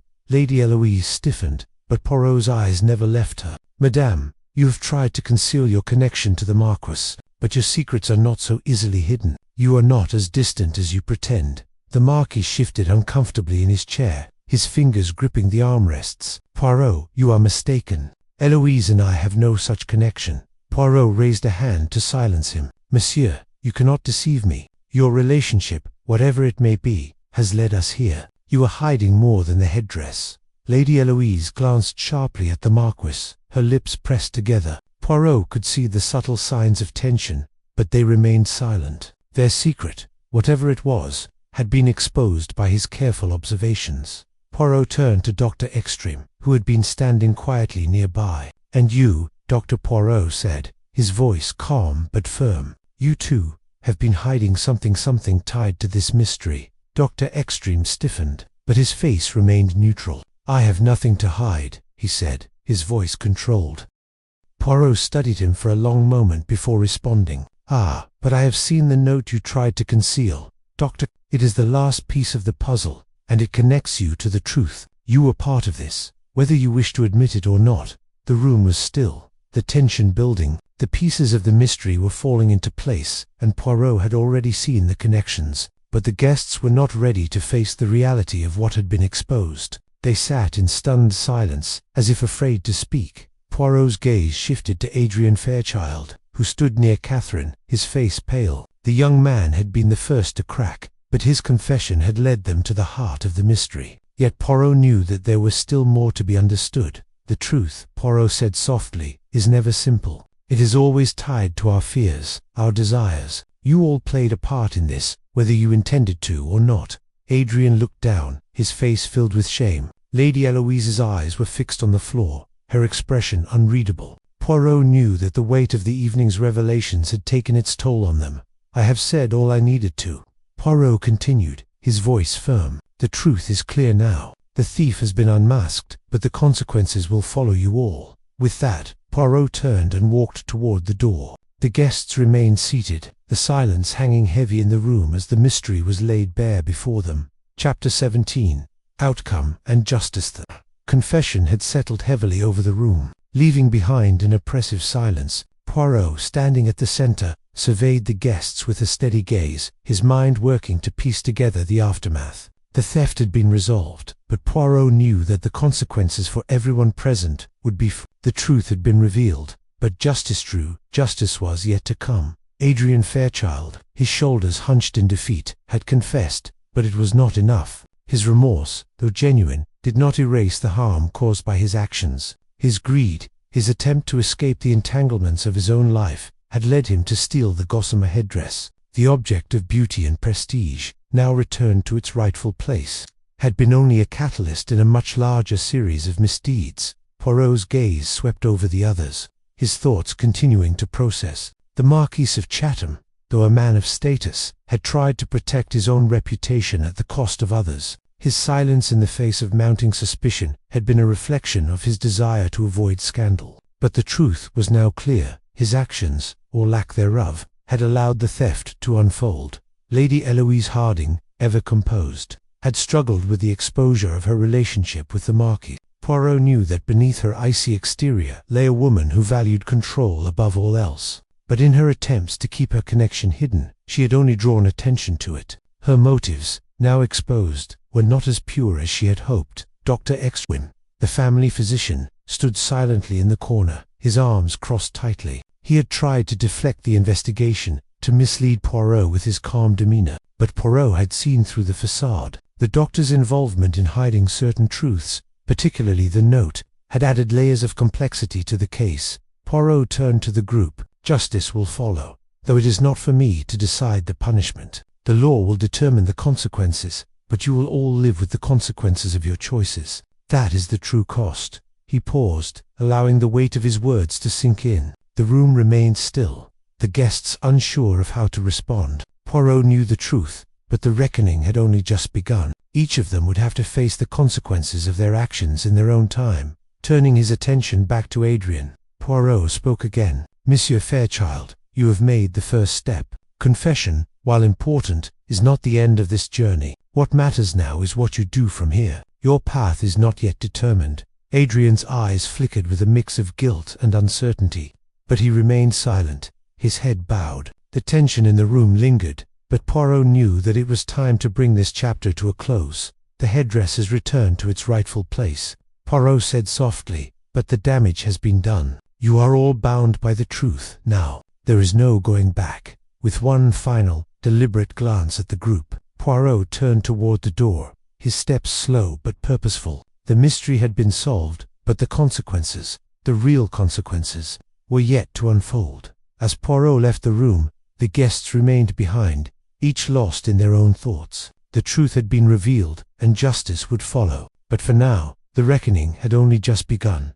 Chapter 18. The closing remark. Poirot stood in the doorway, his gaze lingering over the guests one final time. The mystery had been solved, and the truth so carefully uncovered was now laid bare before them. Each person in the room had been touched by the events of the night, none more so than Adrian Fairchild, whose shame and remorse had led to the unravelling of the entire story. The Marquise of Chatham, Lady Eloise, Dr. Extreme, and the others would face their own reckoning. Though Poirot knew that justice would take its course in its own time, he had done what he came to do, revealed the truth. Now, it was up to the law to handle the consequences. Adrian, still seated, looked up at Poirot with a mix of gratitude and guilt. "I never thought it would end like this," he said, his voice hoarse. Poirot nodded, his expression unreadable. "Few of us ever do, Monsieur Fairchild. We act without thought, driven by our desires, our fears, but it is the consequences of those actions that define us." Adrian looked down, clearly struggling to find the right words.